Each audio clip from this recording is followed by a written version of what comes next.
Les pronoms personnels sujets, ils sont très importants pour faire des phrases. Répète après moi. Je. Si le mot commence par une voyelle ou un H, on enlève le E. Donc, je m'appelle Tiffany.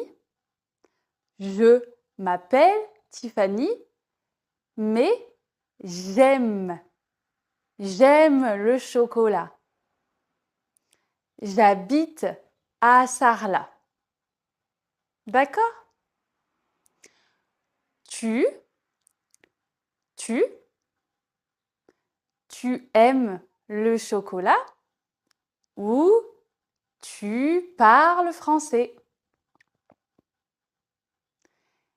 Il.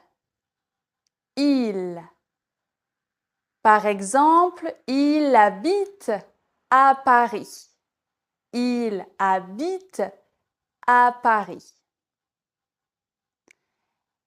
Elle. Par exemple, elle parle français. Elle parle français. On.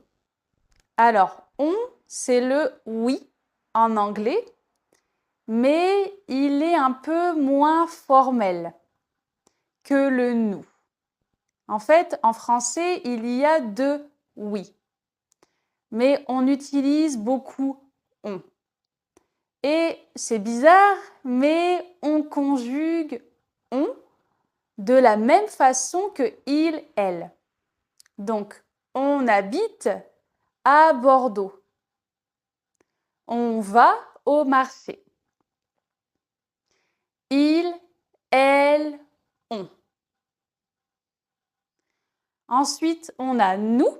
Donc, nous, c'est comme on, mais en plus formel, en plus littéraire. On ne l'utilise pas beaucoup, celui-là, mais il existe, bien sûr, il faut l'apprendre. Donc, nous, par exemple, nous parlons russe. Nous. Vous. Donc le vous, c'est le tu formel quand on parle, par exemple, à son patron, quand on parle à une personne qu'on ne connaît pas dans un restaurant, dans une boulangerie. Par exemple, vous êtes sympa. Vous êtes sympa. Et le vous, on l'utilise aussi quand il y a plusieurs personnes. Oh, Luc et Mathieu, vous allez bien? Voilà, Luc et Mathieu sont mes amis, mais ils sont plusieurs, donc j'utilise vous. Alors attention, il a la même prononciation que le il au singulier. Ok? Ils, par exemple, ils sont sympas. Donc là, c'est le verbe qui fait la différence et le contexte. Elle, même chose, c'est la même prononciation que le singulier. Par exemple, elles sont dans le jardin. Voilà. Donc, je répète.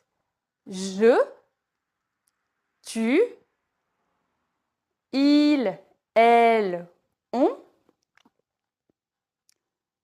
nous, vous, il, elle.